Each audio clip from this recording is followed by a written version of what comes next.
não se apela. Chegou.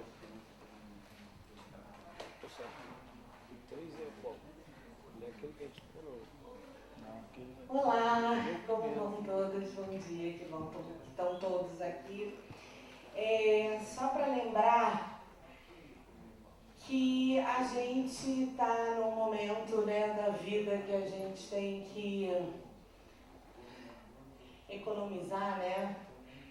Então a gente está com, assim, colocou alguns copinhos plásticos ali fora, mas a gente queria lembrar que quem não tiver sua caneca, guarde seu copinho plástico e use sustentavelmente esse recurso, porque a gente precisa.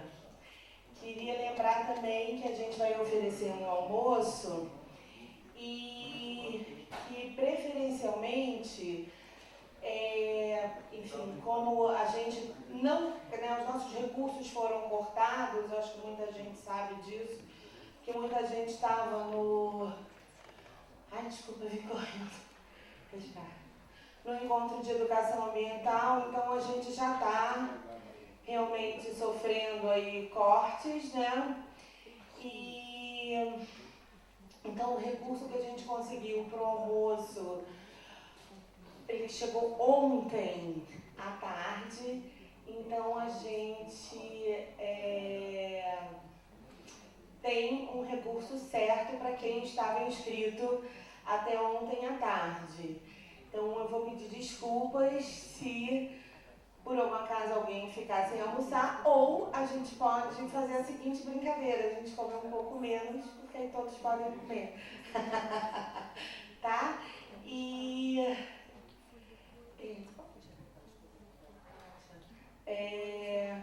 Vamos dar continuidade.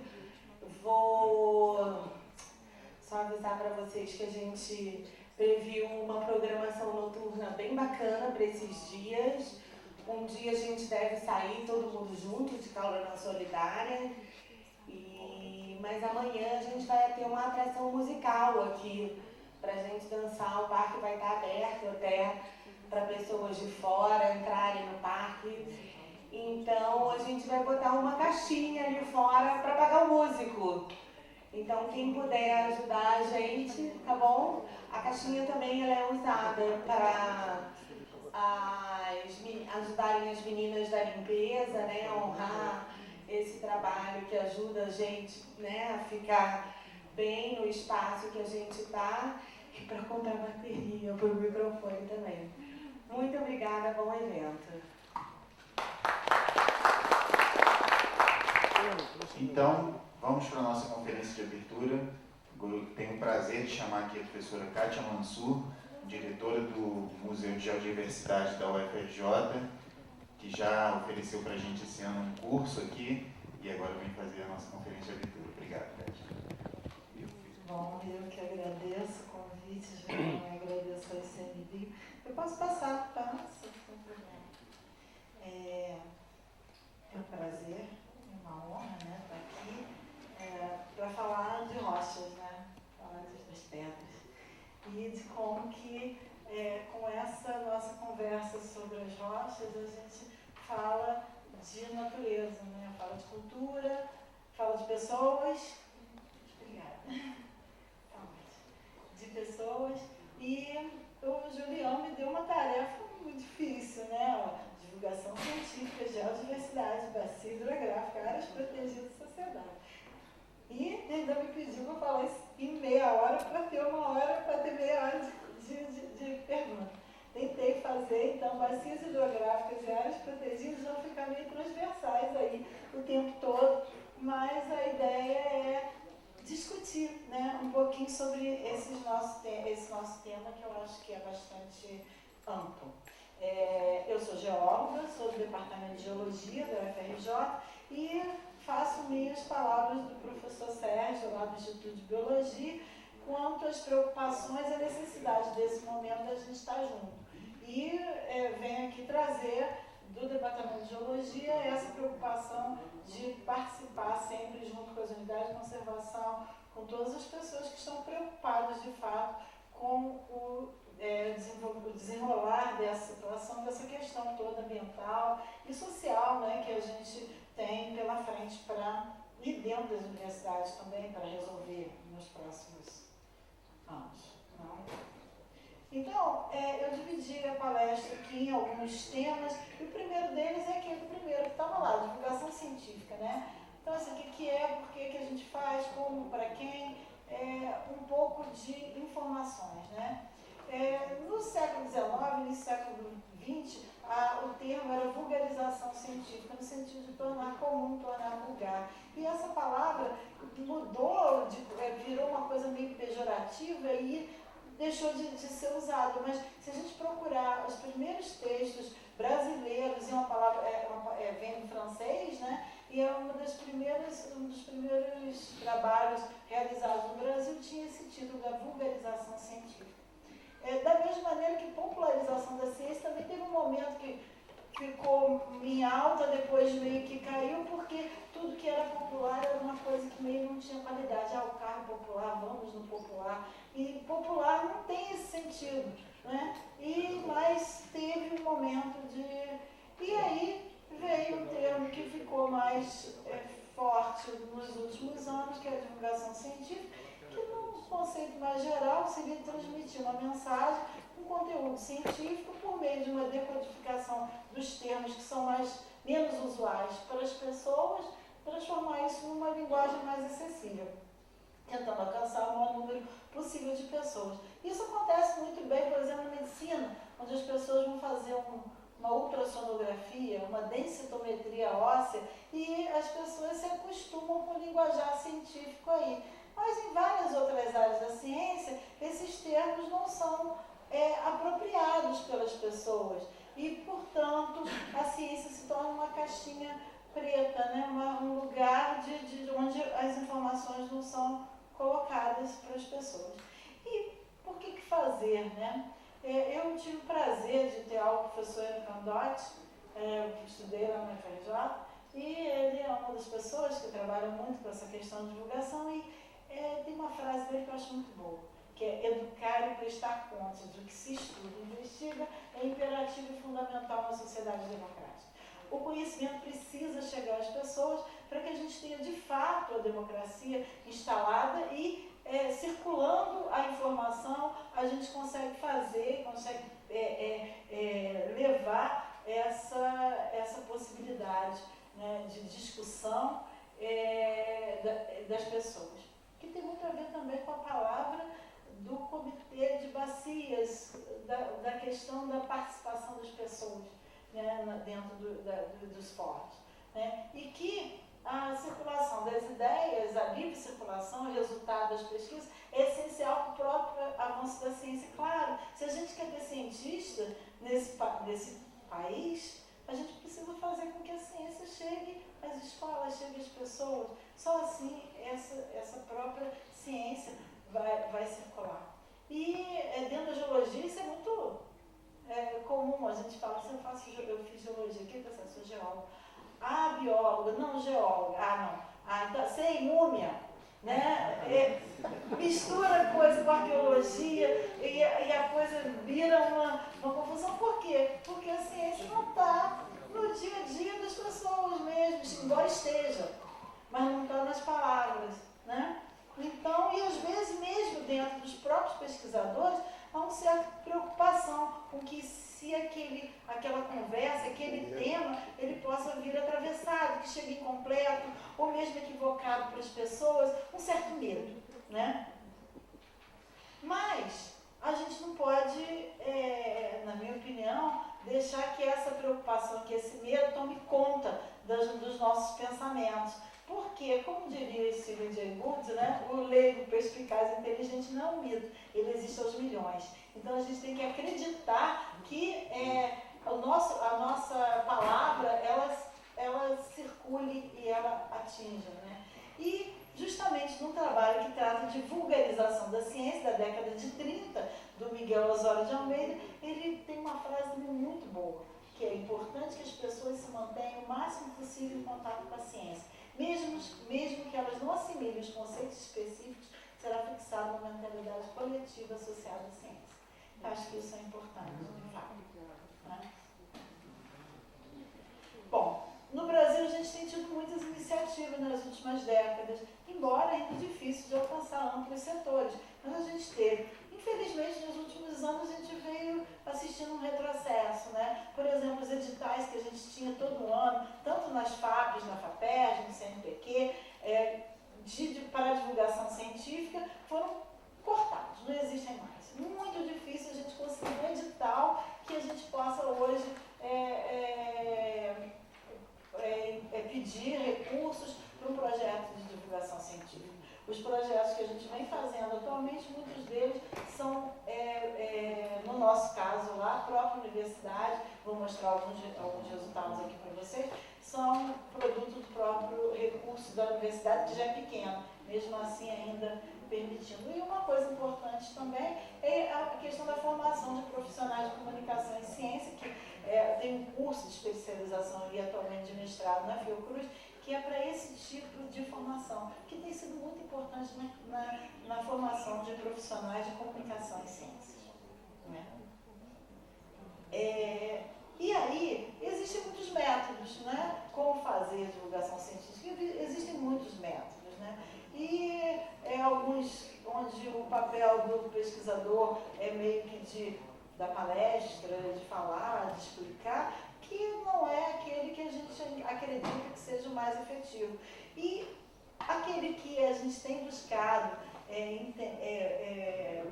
utilizar mais é o modelo de participação pública, que tem a ver com a forma como os comitês de bacia e os conselhos gestores das unidades de conservação têm trabalhado, com a participação das pessoas nas mais variadas formas, principalmente como membros dos comitês, membros dos conselhos, e isso tem sido muito importante e talvez seja por isso mesmo que na hora que haja essa discussão sobre como, por que querem fazer modificações na própria legislação, talvez seja porque houve um poder distribuído. O poder agora não fica só na mão de algumas pessoas, passa a ser mais distribuído mesmo, né?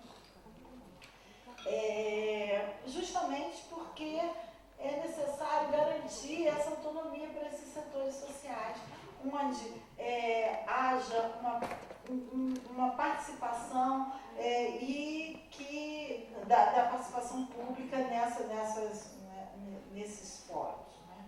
Bom, então, falando rapidamente sobre alguns avanços da democratização, né, da inclusão social no campo de ciência e tecnologia no Brasil, eu acho que foi o aumento dos centros e museus de ciência. Houve um aumento. Tem várias revistas, a Semana Nacional de Ciência e Tecnologia é importante, os encontros anuais da SBPC são importantes. Infelizmente, os programas que existiram, hoje a gente já não consegue mais, tem um retrocesso aí, realmente sério. E os programas de iniciação científica, inclusive os programas de iniciação científica júnior, o CNPq tem, aqui no estado do Rio, a FAPERJ também tem, que são os jovens talentos para a ciência, para o ensino médio. Né? E a divulgação científica, como que ela tem se dado em termos de números? Né? A gente tem duas pesquisas da ABCMC, Associação Brasileira de Centros e Museus de Ciência, que em 2009 e 2015, que passou de 190 para 268 instituições cadastradas lá no Guia de Centros e Museus de Ciência. Embora seja expressivo esse aumento, ainda é desigual em termos de distribuição regional. Dos 268, 155 espaços são no Sudeste. O IPEA, em 2010, fez uma pesquisa também sobre indicadores de percepção social e cultural, ou seja, onde que as pessoas vão buscar conhecimento, onde elas vão... e aí se identificou que cerca de 70% da população brasileira não realizava visitas a museus como prática cultural. O maior número de visitas estava lá, principalmente a busca de livros, de biblioteca, cinema e museus, lá no finalzinho. Né? Inclusive, esse número, ele bate com uma pesquisa recente do Datafolha, desse ano, que estudou 12 capitais brasileiras, estão aí, sendo que 31% das pessoas têm o hábito de visita a museus, para bater com aqueles 70% que não tinham esse hábito ainda lá de 2010. Então, é uma situação que não se mudou. Aí tem alguns endereços, em todos eles, que todos os textos estão na íntegra, as pesquisas, na internet, né? Que eu acho que é legal até entender e verificar. Esse aqui é um trabalho muito interessante do MCT, da percepção em ciência e tecnologia no Brasil. Não vou falar dele porque ele é gigantesco, é um trabalho enorme, mas a gente pode tanto baixar o resultado final, como baixar as planilhas e fazer os nossos próprios cruzamentos de dados aí, que é como que as pessoas veem. Por exemplo, aí tem ler sobre ciência e tecnologia em livros, 72% das pessoas nunca ou quase nunca. Então a gente vê aí que, de uma certa maneira, a gente tem um número cabalístico aí de 70% que fica se repetindo desde 2010 nas pesquisas realizadas, né? Agora, que interessante, em nenhuma dessas pesquisas as unidades de conservação foram consideradas como espaços de cultura de ciência e tecnologia. E a gente sabe que as unidades de conservação, quase todas, têm centros de visitantes, onde a ciência está colocada. E não aparece nas pesquisas como um espaço de ciência nem espaço de cultura, que também é. Então, eu acho que a gente ainda tem um caminho para fazer de vai e vem com essas áreas que pensam cultura, que pensam ciência e tecnologia, e que com as unidades de conservação, que são áreas exemplares para fazer isso. São áreas espetaculares, pelo que representam, pelo que têm, né, e pela necessidade que tem de ser reconhecida como tal para serem preservadas, né, ainda preservadas. E a gente vê que a visitação, aqui é um resultado de 2017, né, que a visitação nos parques nacionais cresceu 20% em 2017, chegando a 10 milhões de pessoas no total de visitações, dados do ICMBio. Então a gente vê que existe uma população que cada vez mais também visita as unidades de conservação, mas essa visitação ainda não aparece nas pesquisas relacionadas à divulgação científica. Eu acho que está na hora da gente afinar o discurso, né, e se juntarem e fazer parte desse né? Então, os desafios que a gente tem uma análise do papel, dos rumos, das estratégias de prática, de divulgação científica, e entender também essa relação entre ciência e público e da inserção cultural da ciência, que eu acho que essa talvez seja uma das maiores dificuldades, porque ciência fica parecendo aquela coisa daquela pessoa nerd, que é aquela pessoa que não está E atualmente, com a nova, nem vou entrar nessa discussão, mas só para lembrar que o ensino médio também mudou e que a ciência não vai ser aquela coisa obrigatória dentro do ensino, vai ser escolhida entre os 40% que sobra de português e matemática, que são 60%, e os 40% que sobra lá. Então, a gente tem momentos complicados para a nossa ciência também.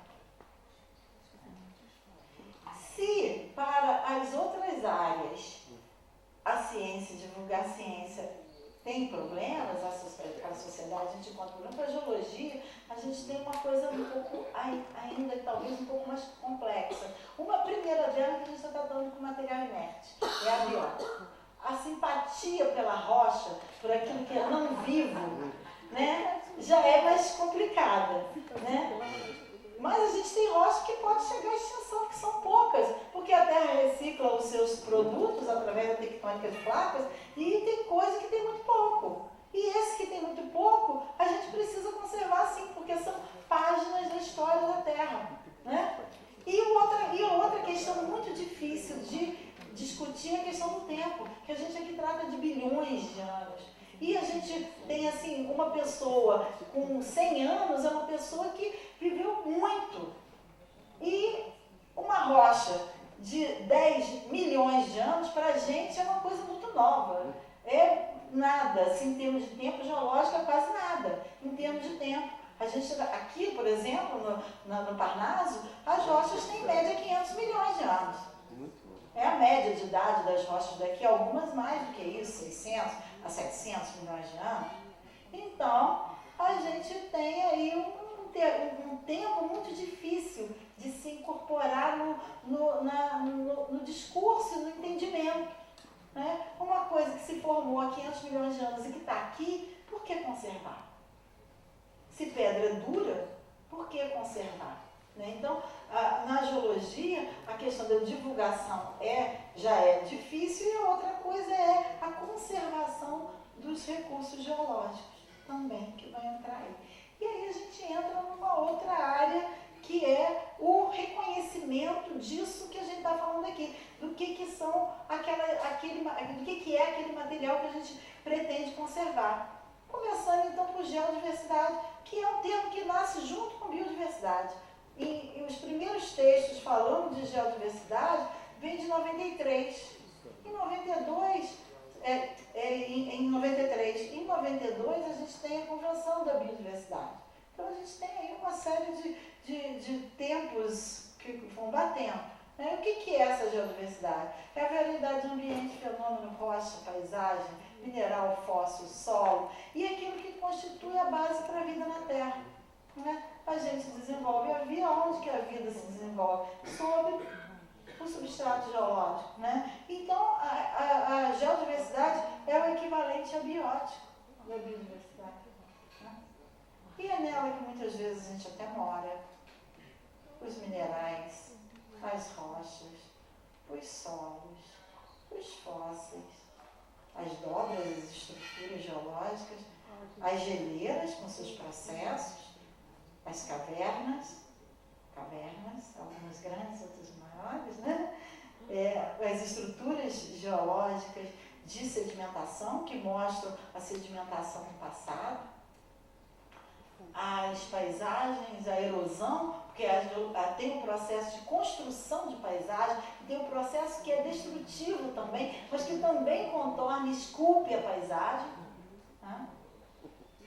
Os Andes, os geysers, as águas quentes dos hotspots, né, que vocês têm na biologia, usa o nome hotspot para diversidade, a gente usa em ponto quente mesmo. Lugar, por exemplo, o Havaí é um hotspot.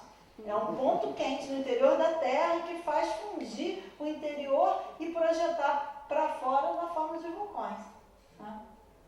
E aqui o Yellowstone, né, é um grande hotspot. Também Galápagos é.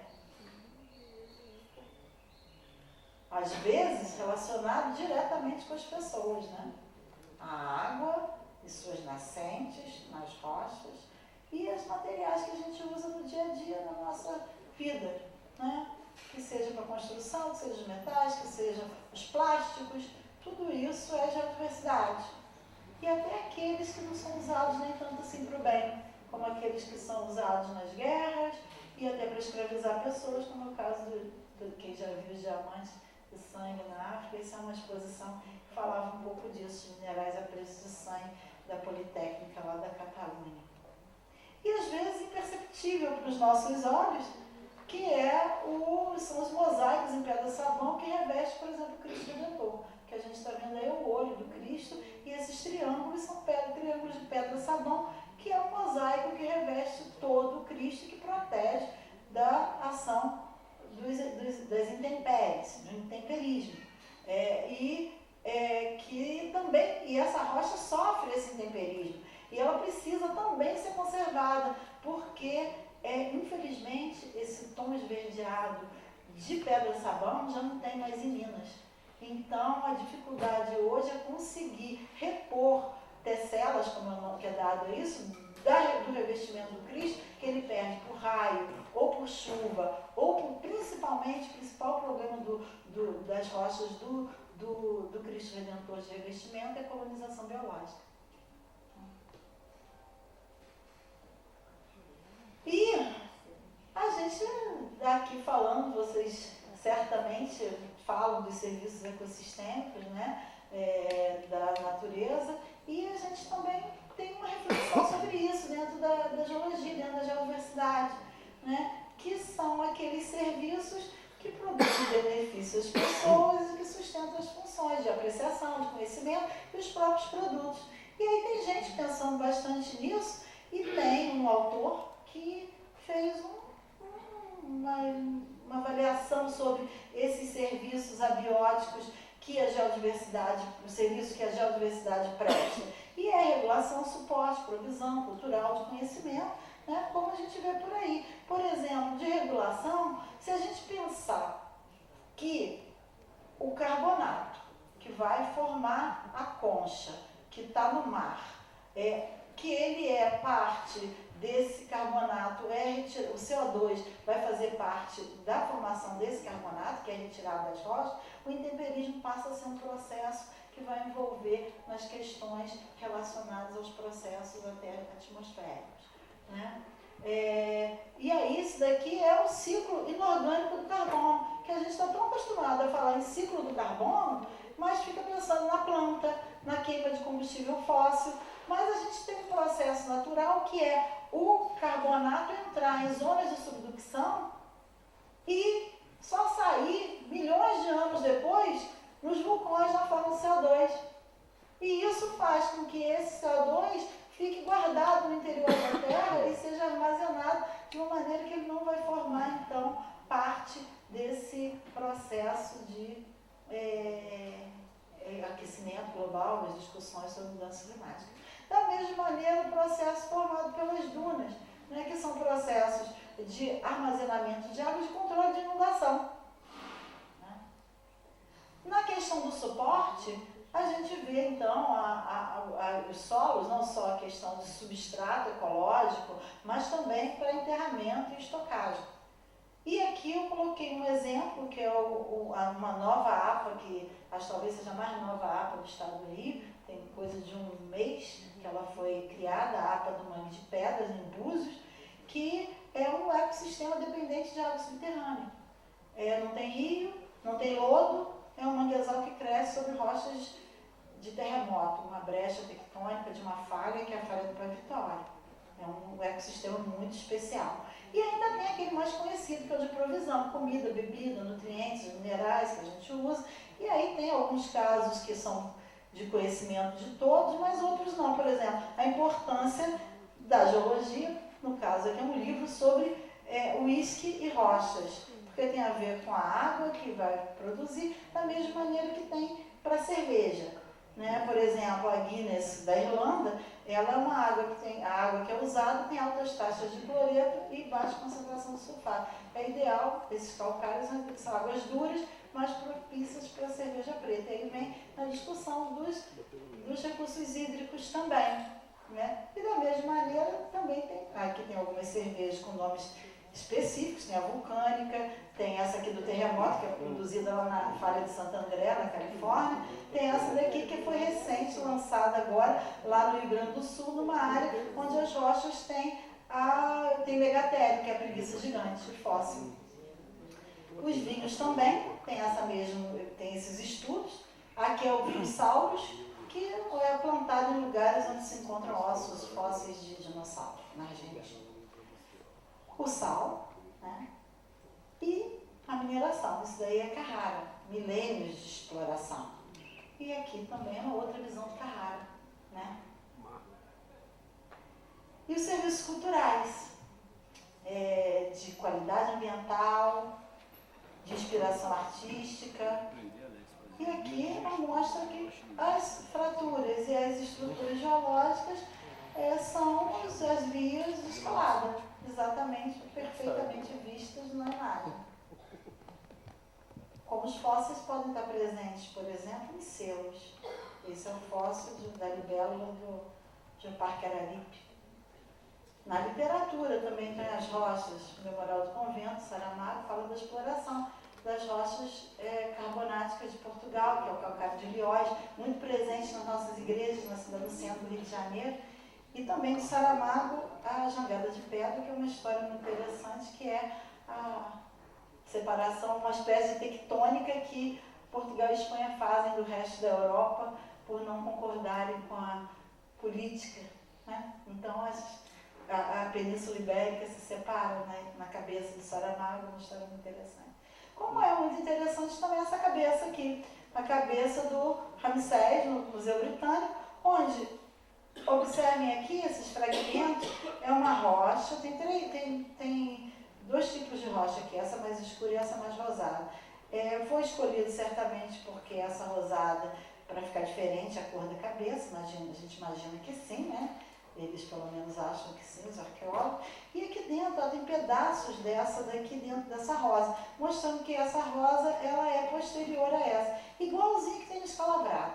Chama xenólito isso. Escalavrado tem isso. São xenólitos dentro da rocha. A gente quando sobe, não vê uns pedaços escuros dentro da rocha, é exatamente o que tem na cabeça aqui do Ramsés. É a mesma coisa. Aqui um outro caso. Uma igreja no vulcão Tungurahua, no Equador, aqui é a igreja de banhos, toda em rocha vulcânica. Os milagres da santa ocorrem sempre quando há erupção. Tem a festa da Mama Tungurahua e a santa aqui com o vulcão atrás. Olha só, com erupção na frente, como que a cultura acaba sendo relacionada à questão, né? Como os nomes das cidades. Aqui tem Ouro Preto, aqui tem Diamantina. Serra dos Órgãos, a paisagem. A beleza estética da Serra dos Órgãos, Praia das Conchas, a paisagem de uma praia em Portugal. E aqui a fala do Pai Vitório que eu falei há pouco, que é lá do Mangue de Pedras, de Poços. E aqui a arte, né? Relacionando então, aqui é a ilha de Staffa, na Escócia, um quadro e uma foto. E fugendas, falando de como que era feita a mineração no século XIX no Brasil. Tem todos os aspectos da mineração estão aqui, ó. Desde a retirada dentro da rocha, até no leito do rio, beneficiamento e até os negócios. Está tudo aí. E por fim o serviço de conhecimento, né, que envolvem aí a história da terra, a história da ciência, a própria geologia forense, que é a geologia utilizada a serviço. Não, as pessoas acham que é só para crimes tipo CSI, né? Mas não é só isso não. Por exemplo, todo o serviço de geológico, de levantamentos feitos, por exemplo, para o Ministério Público em determinados momentos para a identificação de possibilidades de crimes ambientais, também é chamado de geologia forense. É uma nova área na geologia médica, né? E aí a gente tem aqui, eu botei alguns casos aqui do estado do Rio que eu achei muito interessante, de conhecimento. Aqui são algumas revistas internacionais mostrando um caso da Lagoa Vermelha, no Parque Estadual da Costa do Sol, uma laguna hipersalina, a mais hipersalina de todas, que tem dentro delas essas estruturas microbianas, né? Aqui são esteiras microbianas, e aqui são os estágios estromatórios, que são são correspondentes às mais antigas formas macroscópicas de vida já encontradas na Terra, 3,5 bilhões de anos, são estromatórios, formados por bactérias, cianobactérias. E a Lagoa Vermelha tem isso formando hoje. Então, é um laboratório para entender a vida na Terra, como que aqueles primeiros organismos se formaram. E isso está aqui bem no nosso quintal, muita gente desconhece a importância de fazer essa discussão, né? Da mesma maneira, o Brejo do Espinho, também na Maçambaba, com a presença de um mineral chamado dolomita, que foi descoberto há 200 anos aproximadamente, esse mineral, e ele era tido como um mineral que se formava em mais altas temperaturas, e hoje se descobre que vida produz esse mineral também. Ou seja, a relação de bio e de geodiversidade muito presente nessas rochas. E por fim, aqueles mesmos estromatórios, né? Só que na Lagoa Salgada, no Parque Estadual da Lagoa do Açu, que estudos têm mostrado que são análogos àquilo que ocorria no Paleo Neoproterozoico, ou seja, os estromatórios entre 2 bilhões e mais 2 bilhões e meio, e mais ou menos 500 milhões de anos, eles são muito semelhantes àqueles da Lagoa Salgada, mostrando então que é um análogo momento da Terra que a gente não tem pouca informação para dizer. Aqui estão os escamatórios lá da lavação. Ameaças diversas, desde a exploração, obras, aqui eu coloquei o Peró, poderia ter colocado os beach rocks de Jaconé também, as rochas de praia, que ameaçados por um porto, e aqui o Peró, que fica dentro da APA do Pau-Brasil, envolvida pelo Parque Estadual da Costa do Sol, um projeto de 1000 casas no interior, mais um monte de hotéis aqui na beirada, que da hoje está embargado por ação do Ministério Público, mas sob ameaça. Atividades militares, aqui o arquipélago de Alcatraz, aqui são os ninhos de pássaros sobre a rocha, né? E aqui são os alvos dos tiros. Atividade recreativa ou turística, onde a gente acha que está fazendo uma coisa bem legal, vou andar de bugre na duna. Esquece que lá tem uma série de organismos. A propaganda do turismo está sempre dando um livro. A coleta de amostras para fins não científicos, quem conhece essa é a praia de Zé Gonçalves, em Búzios, e ela sistematicamente encosta caminhão e rouba essas rochas para fazer jardim. E isso faz o quê? Desprotege a praia, porque essas rochas servem para diminuir o embate das ondas, né? E aumenta então a erosão na praia também. E aqui é uma quantidade de fósseis de peixes brasileiros que foram contrabandeados para os Estados Unidos em 2015, que foram recuperados.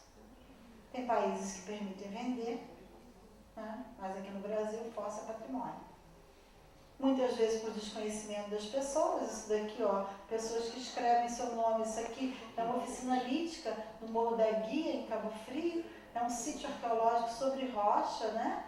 E as pessoas vêm e colocam, tem uma plaquinha para dizer, olha, não faça, isso aqui é uma área, é um sítio arqueológico, patrimônio da nação. Isso daqui é uma caverna que tem uma peregrinação religiosa, as pessoas põem as votos, velas correm sobre os espelhotempos e nas festas as pessoas soltam fogos dentro da caverna. Uma caverna tem mais de 100 metros de altura de boca, fica na Bahia, lá para os Brejões. Só que isso aqui é de desconhecimento de pessoas que não sabem, de repente, o valor, ou o medo, o problema que pode ocorrer naquilo ali. Mas isso daqui não. Isso daqui é um afloramento dos lugares mais fantásticos que tem no Brasil. São os extrematórios perfeitos, gigantes, na região da Bahia, da Chapada Diamantina, com cerca de 1 bilhão de anos.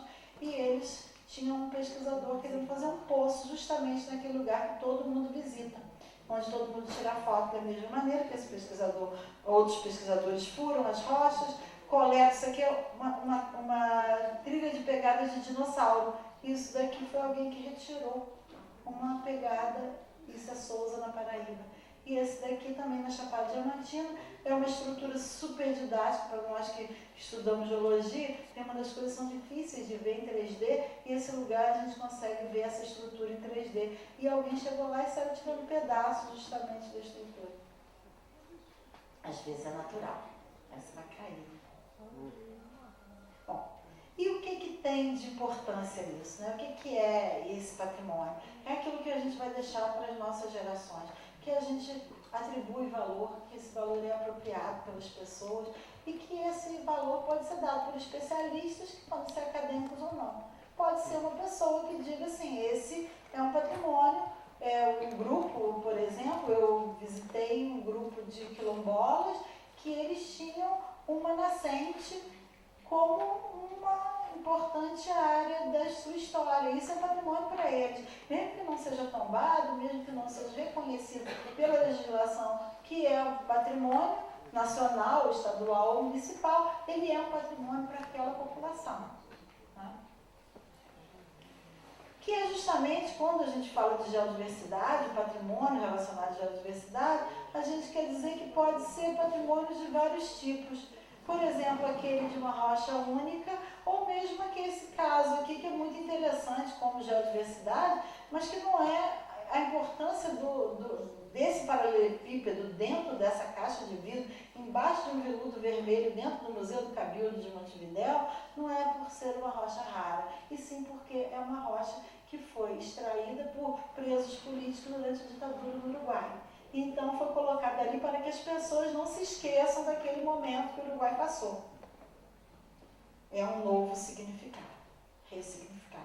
Assim como uma rocha encontrada no meio de um pasto, como essa lá em Cabo Frio, essa não é do Morro da Guia, essa é perto da Fazenda Campos Novos, que tem também uma oficina lítica, tá vendo? Uma fábrica de machados ocorria nessa região e que hoje os blocos estão no meio do pasto.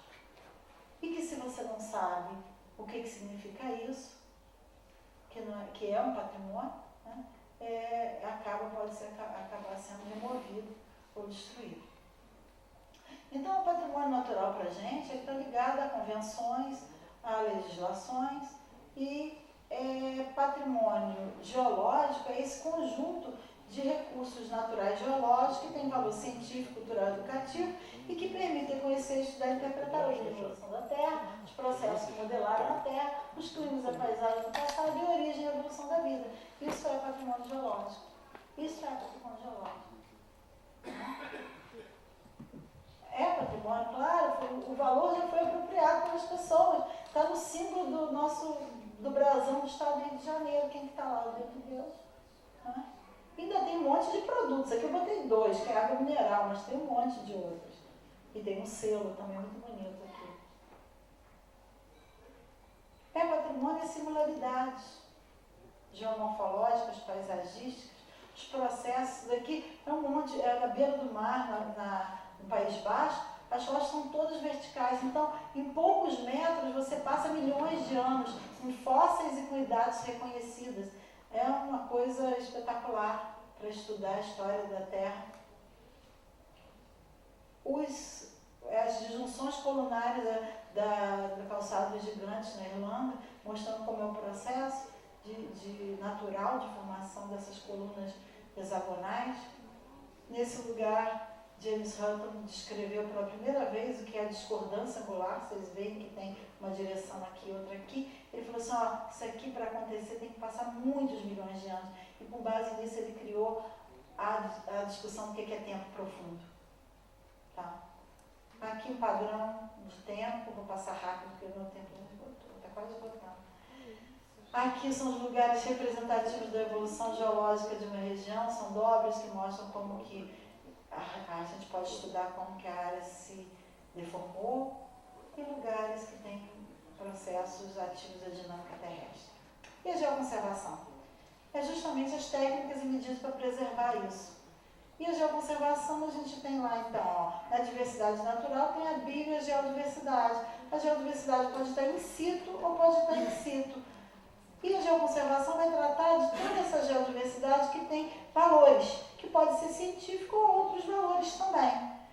Por exemplo, aqui é um geossítio, patrimônio geológico, o Grand Canyon. Um museu, ele é um sítio onde os elementos do patrimônio geológico estão ex situ. Uma pintura rupestre, um beijo, né, aqui, da Lacerda da Capivara, ou então o piso de uma igreja no tal do calcário de Liós, que eu comentei com vocês. Isso aqui são fósseis, ó. São rudistas, né, do Cretáceo de Portugal. Esse também é cheio de fósseis. Isso aqui é a igreja do Mosteiro de Santo Antônio, no Largo da Carioca do Rio. Que, aliás, quem nunca foi, vale ir. E o museu do lado, espetacular, todo em ouro, com umas esculturas espetaculares, fantásticas. Então, a geoconservação a gente faz com inventário, quantificação, proteção legal, divulgação, que é onde eu queria chegar, né? Conservação e monitoramento. Vou passar rápido para dizer que o primeiro caso que a gente conhece de conservação de geodiversidade é de uma caverna na Alemanha, através de um decreto de um duque, em 1668. Então, temos ainda a proteção de árvores fossilizadas, petrificadas na Escócia, que fizeram um museu em volta delas, era uma pedreira, virou um museu, né? E os parques nacionais, né? E que o primeiro deles aí, no caso do Yellowstone, nos Estados Unidos. As 3 perguntas básicas: quem proteger, como e como gerir uma vez protegido. No Brasil a gente tem já vários sítios inventariados pelo CIGEP e atualmente sendo inventariados pelo sistema da CPRM, que é o Serviço Geológico do Brasil, que foi citado hoje aqui também, que é o Geocite, que faz a lista e faz a valoração, pontuação, de maneira tentando buscar ser o menos subjetivo possível. Não é muito fácil, não, mas é possível. As formas de proteção no mundo inteiro é do mesmo jeito, ou é como monumento natural, ou parque, ou APA, dentro das unidades de conservação, né, no caso do Brasil do SNUC, ou então através do tombamento, que também isso aqui, os dois são na Espanha, os dois referem-se à mesma coisa, pegadas de dinossauro. Um como monumento natural e o outro área tombada, área protegida por tombamento. Existe, então, a gente tem discutido dentro da geologia um código de conduta para trabalho de campo, tá? Porque a gente não tem isso na geologia, se pode martelar a qualquer lugar. E a gente acha que tem lugar que não deve ser martelado. Eu levo meus alunos em lugares especiais 2 vezes por ano. Uma turma no primeiro semestre, outra no segundo. Se eu deixar martelar, em breve não tem mais aquele lugar espetacular. Então, vai aprender a martelar, a gente vai na pedreira, né? Não no afloramento especial. Esse daqui é um lugar espetacular. É um sítio de dinossauros na Tailândia, onde a erosão estava destruindo, perto do mosteiro, tem aqui o mosteiro em cima, e aqui a erosão estava destruindo. Eles construíram um museu em cima, protegendo, e as pessoas visitam o museu enquanto os paleontólogos estão lá, olha, escavando. Muito legal. Também a proteção das rochas dos prédios. Não vou falar disso, mas a gente tem bastante trabalho para isso. Já no Brasil, e FLAN tem trabalhado nisso. O monitoramento. Isso daqui é o Peró. Essa casa aqui, ó, hoje ela está debaixo dessa duna. Essa parede aqui é essa parede aqui. Em 11 anos, as dunas cobriram já essa casa e já estão chegando nessa. Já chegaram nessa. Bom, e a divulgação? É disso que a gente vai falar aqui, né? No finalzinho. Que é a representação dessa geodiversidade nos diversos lugares, de maneira a falar um pouco de como é importante preservar a história da Terra, né? Isso se faz através do geoturismo, que pode usar meios interpretativos, visitas a espaços protegidos. Eu vou passar aqui rapidamente, isso aqui é lá em Lumiar. Aqui são rochas com as idades, bombas vulcânicas, visita vulcões, visita a sítios fossilíferos, Museu do Dinossauro em Uberaba, lindo, o Parque Paleontológico de Itaboraí, que agora foi recategorizado no SNUC agora, coisa de menos de um mês também, foi legal, se precisar. As informações, aí eu vou parar nesse, que eu acho que é o que nos interessa mais, por que tem esse formato. A gente pode pensar dedo de Deus apontando, que chegar no alto do soberbo, da vida soberba, mas nossa, como que isso se formou? Aí você pode saber como que isso se formou. Gemas, minas, museus, no centro da cidade, as rochas que constroem os prédios. A gente tem um projeto de geoturismo urbano, que é estudar as rochas do centro da cidade, e aí a gente estava fazendo isso num dia, está aqui até o Fernando, que está ali, e um funcionário da Conagua parou para perguntar o que a gente estava vendo, muito interessado. Aqui é o geoturismo de Curitiba. Curitiba tem um mapa das rochas da cidade. Isso aqui é em Buenos Aires. O Geoparque Seridó, o projeto do Geoparque lá do Rio Grande do Norte, tem um aplicativo. Isso é um hotel do Geoparque Araripe, que ele anda por lá com esse pterossauro sobre ele, faz uma propaganda. Essa é a divulgação científica. Esse daqui é um menu de um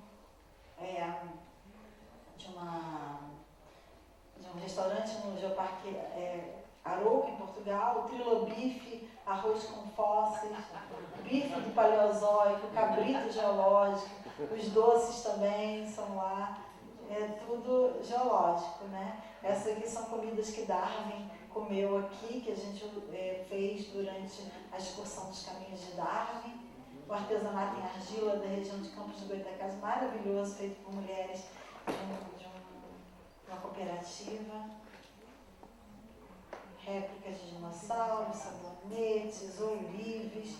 A igreja ostentação de Ametista do Sul, toda em ametista, né?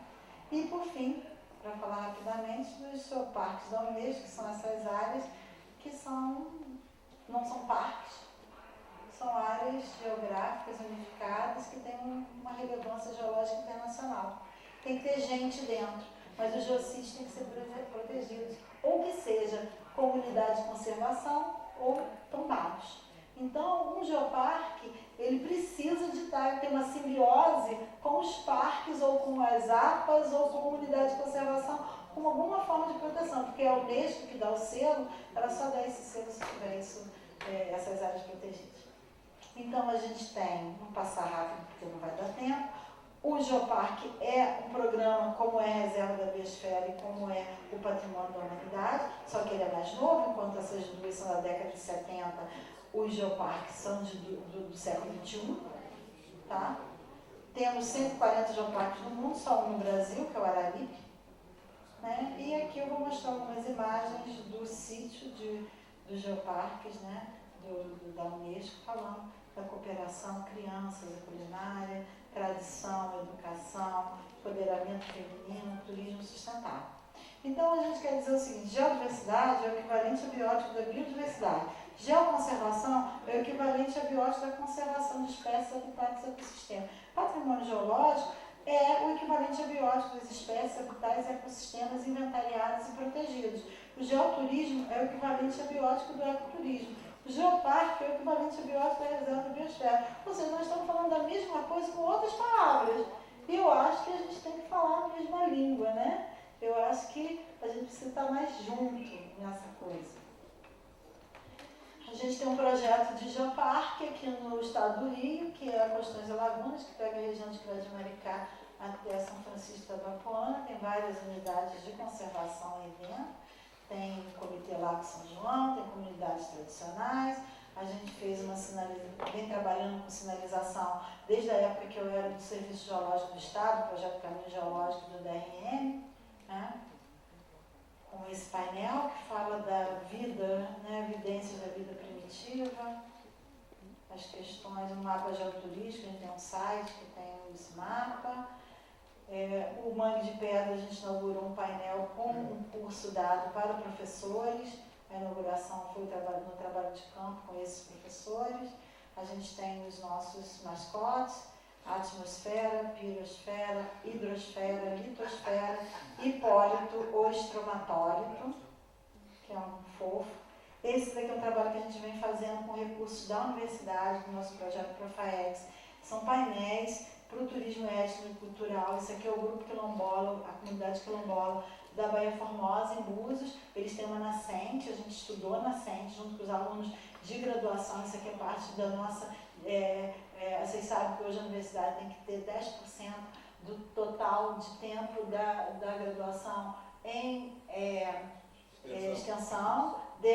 Nós temos 4.200 horas na geologia, então tem 420 horas de extensão, e esse trabalho tem sido feito com os nossos alunos também. Aqui tem alguns deles, né? Aqui.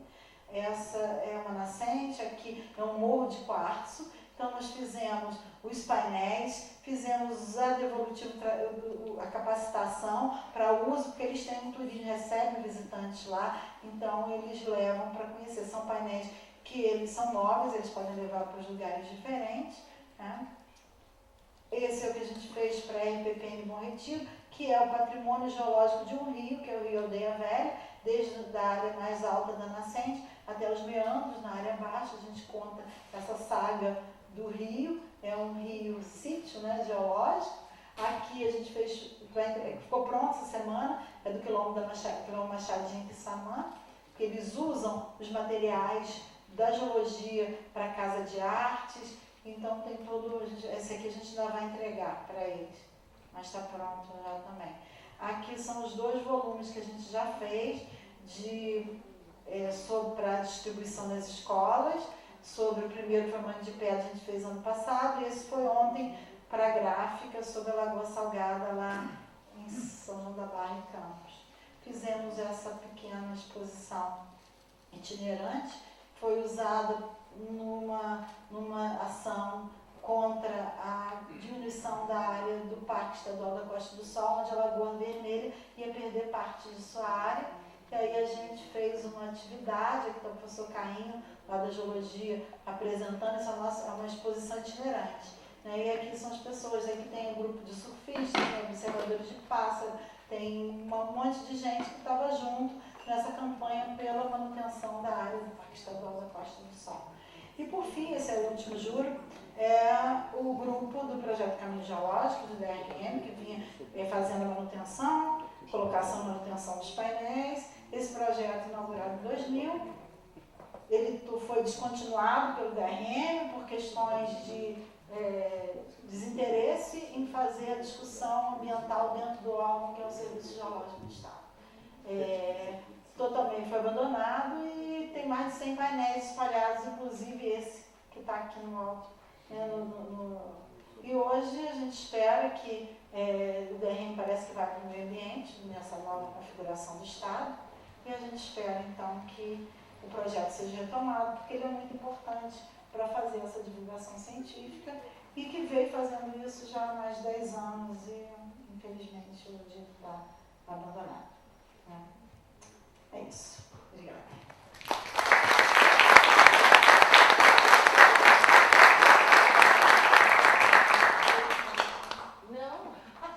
Vocês acham que ela falou demais? Gente, muito obrigado, Kátia. Eu acho sempre essas apresentações da Kátia muito estimulantes. A gente está um bocadinho atrasado, né? Mas só que perdeu a oportunidade de conversar com a Kátia, eu acho que não vale a pena, né? Então, vamos abrir para 3 perguntas e aí depois a gente passa para a próxima atividade. Eu já tenho aqui 1, 2, 3, 4, tá bom. Vamos lá. Vamos fazer o seguinte, a gente faz as questões e aí a Kátia responde em bloco, pode ser? Eu só queria fazer um adendo. Eu sou a menina do tempo hoje e eu sou chata. Então, cada pergunta, ao invés de a gente escutar uma nova palestra, né, porque a palestrante está aqui, vamos pactuar no máximo 2 minutos? Aí eu vou chegar pertinho, vou botar um conclua, por favor, para todo mundo ver, e aí a pessoa faz a pergunta. Combinado? Alguém tem alguma objeção? Então tá bom, 2 minutos, tá? Kátia, parabéns. Na realidade é o seguinte, eu quero ressaltar, não se espantem com o número, tá? Mas eu estou vibrando com a ODS 17. Não se espantem com o número. E eu acho que no ODS 17, e tendo esta placa, essa última slide aí, eu acho que vai bater com o que eu quero. Literalmente foi fantástico esse slide aí. Você estava falando aí, eu creio que na hora da busca de recursos e tal, eu estou no Comitê Piabanha, no Comitê Bandu e no Comitê da Baía de Guanabara.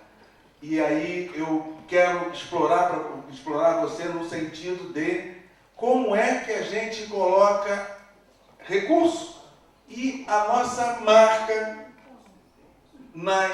nessas sinalizações importantes para que a sociedade se aproprie dessas maravilhas que você apresentou.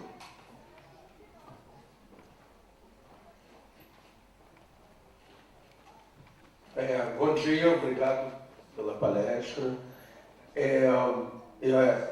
Nas comunidades que a gente trabalha muito, que às vezes tem pesquisas científicas, os comunitários reclamam muito. Quem são esses caras aí? O que eles estão fazendo aí? Para que serve isso aí?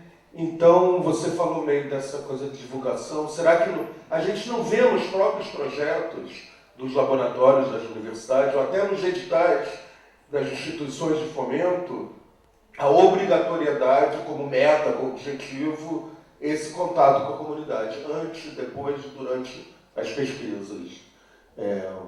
O que a gente pode fazer para melhorar isso? Não, vocês estão lindos, 15 segundos cada pergunta. Kátia, eu também quero agradecer a sua participação aqui hoje. Uma coisa que está cada vez mais clara para mim é quanto nós precisamos integrar todos os tipos de instituições que estão aqui. As universidades, as unidades de conservação, os municípios e os comitês de bacia. Estamos todos juntos para defesa da vida, né? Inclusive a parte de geologia. A gente é feito de minerais que algumas plantas digeriram antes da gente digerir as plantas, né? Então temos geologia dentro da gente também. David, tem uma caixa de som em cima de você. Ah, perfeito. Então vou mudar o microfone, obrigado. Mas então, aonde você falou sobre a dificuldade de financiamento para pesquisas agora e possivelmente no futuro também. Dentro do comitê de bacia, como o Paulo explicou na mesa de abertura, nós temos uma certa responsabilidade de investir em conhecimento para aplicar esse conhecimento na prática. Em nosso caso de comitê, em assuntos relacionados com água, com florestas que produzem água, com geologia que tem a ver com as águas subterrâneas. Eu gostaria de sugerir, não sei se esse é o consenso dentro do comitê, que eu sou um membro, mas o comitê Piabanha, nós já identificamos várias áreas que precisamos de mais conhecimento. E eu ia sugerir para os pesquisadores fazer demandas espontâneas de financiamento para suas pesquisas, principalmente quando essas pesquisas respeitam as demandas de conhecimento que temos nos comitês, nos municípios e nas unidades de conservação. Gostaria de estreitar um pouco mais esse relacionamento. O David é incrível, foram 2 minutos cravados. Gente, eu queria só dar um informe para quem ainda não fez as inscrições. A Olga e a Jéssica estão indo lá para pegar e fazer os crachazinhos de todo mundo, tá bom? Então, quem... Não sai todo mundo de uma vez só, não. A última pergunta. Obrigada por me incluir. Kátia, parabéns. E a minha pergunta também vai ser muito rápida. Eu estou também nessa parte de divulgação científica. Quando você trouxe essa primeira fala sobre a questão da participação pública, né? E a minha pergunta é essa, assim, como é que vocês veem e se vocês estão fazendo alguma ação nesse sentido também da divulgação científica, participando, colocando as pessoas também para participar, não só talvez na coleta de dados, participar da ciência, se vocês têm esse projeto também, porque eu vi que tem muita coisa ainda também nessa parte de cartaz, né, levando exposições, mas e esse outro lado também, como se tem essa participação pública, se vocês estão fazendo isso também. Obrigada.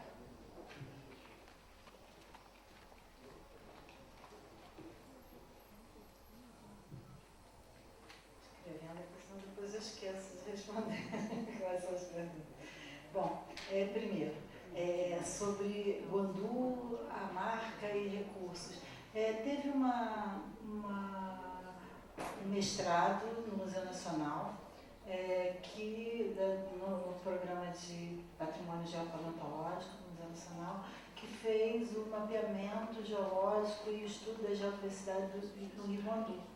E ela, inclusive, identificou alguns lugares e já elaborou algumas coisas sobre o Rio Guandu. Inclusive, parte dos recursos que ela utilizou para fazer o trabalho foi o Comitê de Bacias que conseguiu dentro dos projetos. Exatamente. Então, inclusive drone. E foi esse trabalho mesmo da Beth. É esse mesmo. Então, ela identificou umas áreas espetaculares dentro do Guandu que merecem e que poderiam ser feitos os painéis. E ela estava tentando, dentro das prefeituras, mas eu acho que ela poderia... Esqueceu do comitê, né? De fazer essa busca de fazer agora a divulgação do que ela identificou. Eu vou passar isso para ela, que é para ela procurar por vocês. Ai, obrigada. Que a gente esteve lá, inclusive, a gente está tentando ampliar as áreas dos painéis. É a Beth Rocha, né? Foi ela mesma. Orientar para o professor Wagner. Serve para o Comitê Bandu, mas serve para Piabanha? Serve para, exatamente, para que tem a todos ver, os 9 que tem no Rio de Janeiro. que tem a ver com o que nós, por exemplo, eu trabalho muito na região dos lagos, né? Embora também, atualmente, com o trabalho do Fernando aqui no parque, a gente também tem trabalhado aqui. Mas eu acho que é fundamental essa relação dessa questão aqui colocada até da demanda espontânea, de projetos, de possibilidade, porque isso está acontecendo. A gente hoje não está conseguindo colocar e nem fazer manutenção. Ultimamente, o INEA ajudou e uma ONG ajudou, e, por exemplo, em aquele do Mangue de Pedra de Búzios, já avançando na pergunta, na sua pergunta lá atrás, foi feito todo com participação pública, desde a confecção, com discussões, com rodas de conversa, a maneira de apresentar, até na hora de fazer. Um deu a madeira, o outro arrumou a chapa, pessoas da população dali da região. Como aquelas outras também que eu mostrei dos quilombos, tanto da Baía Formosa quanto do quilombo Machadinha, aquele painel foi feito a partir da demanda deles. Nas conversas, por exemplo, o quilombo Machadinha tem a Casa de Arte. O piso da entrada da Casa de Arte é todo de uma concreção da Formação Baeiras, que é uma formação que vem desde o Amapá até aqui no estado do Rio de Janeiro. E eles falam, não, isso aqui ocorre debaixo, naquele poço, Então a gente colocou isso tudo, está no painel. O conhecimento deles está ali. O que a gente colocou foi a idade que a gente sabia, a idade da formação, a idade do sedimento. Mas a informação, o conteúdo, a participação deles é total. Eles que nos repassaram o que eles queriam colocar, não o contrário. Da mesma maneira, no quilombo da Baía Formosa, a nascente é um patrimônio deles, de uma área que atualmente não é mais deles, que foi grilada, mas eles continuam indo lá e eles queriam saber por que tinha aquela rocha e aquela nascente ali, porque eles tinham, aquilo nunca secava e aquilo era importante. E aí a gente foi lá e foi discutir, a gente fez uma discussão dali, da mesma maneira com a outra área, que é o ponto de cultura deles, que está sob um grande morro de quartzo, que a gente fez também essa mesma discussão. Então, a maneira como a gente vem fazendo é sentar e conversar e só construir o trabalho a partir dessa conversa. Aquela exposição é uma outra coisa, aquela exposição é uma exposição itinerante para emprestar. As escolas têm pego emprestadas para fazer exposição nas escolas ou nas áreas de interesse das pessoas. Ela é um pouco os principais sítios da área do geoparque. O que tem de patrimônio geológico? Aquele é o objetivo. As outras não, as outras são com o objetivo específico de fazer com que esse conhecimento que é o conhecimento tradicional, seja misturado com esse conhecimento que a gente pode trazer da geologia, no caso da academia, para dentro do espaço que é deles e que só sai do jeito que eles decidem, né? É feito compartilhado.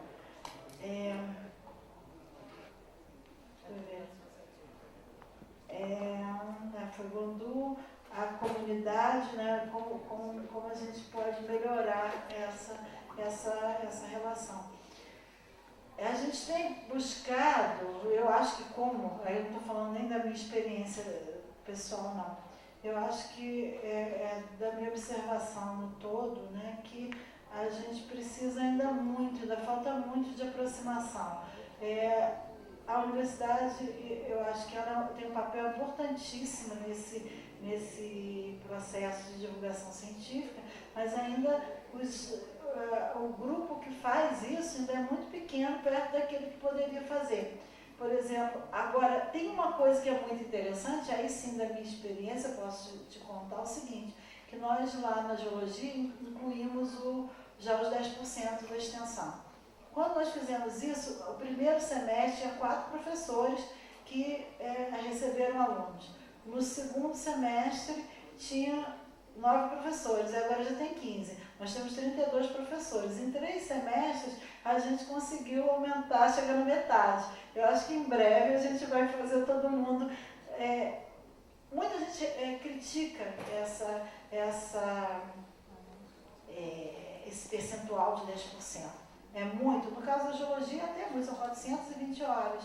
Mas eu acho que se a gente não tivesse essa obrigatoriedade, talvez isso não acontecesse. E aí, para fazer extensão, você tem que ir até onde estão as pessoas. Você tem que conversar com elas, você tem que participar junto com elas daquele conhecimento. E aí, a questão da participação pública que foi colocada. Se a gente entende que a gente não vai entregar uma informação nossa para a pessoa, a gente vai ter que ir lá. E vai ter que sentar, e vai ter que conversar, e essa participação vai ser dada por aí. Acho que a gente tem que participar mais dos comitês de bacia, participar mais dos conselhos gestores, das unidades de conservação. A UFRJ até acho que participa bastante. Ela tem uma ação bastante ampla, mas nós lá da geologia talvez tenhamos muito pouca, né? Eu acho que muito pouca nesse caso. E a gente podia ter mais, porque quando a gente defende que a gente precisa integrar a bio e a geodiversidade nessa análise da Terra, né, a gente precisa estar presente nesses lugares para fazer parte dessa busca de integração. E para isso não tem que ir, né? Para não deixar passar, tem um convite imediato para ocupar as vagas existentes. Pode escolher. Tem vaga. Olha, isso é um bom tema para quinta-feira, hein? Para nossa oficina. Espero ter respondido a todos. Não sei se respondi, se alguém... Agora, eu não sabia que a gente já tinha tido uma relação. Né? Você já está aqui, já mandando mensagem para você. Você já é minha amiga no Zap. Viu? Não sei como, mas não estou lembrando como. Vamos tirar uma foto aqui? Eu queria muito agradecer. A gente tem aqui em Teresópolis a Casa de Chocolate de Teresópolis. É o meu neto. Então, a gente tem a Casa de Chocolate de Teresópolis, aqui em Teresópolis, que está dando um mimo para os nossos palestrantes. E, Kátia, nossa, eu várias vezes montei um choro ali, divulgação científica, do jeito que você faz, eu acho que nos emociona muito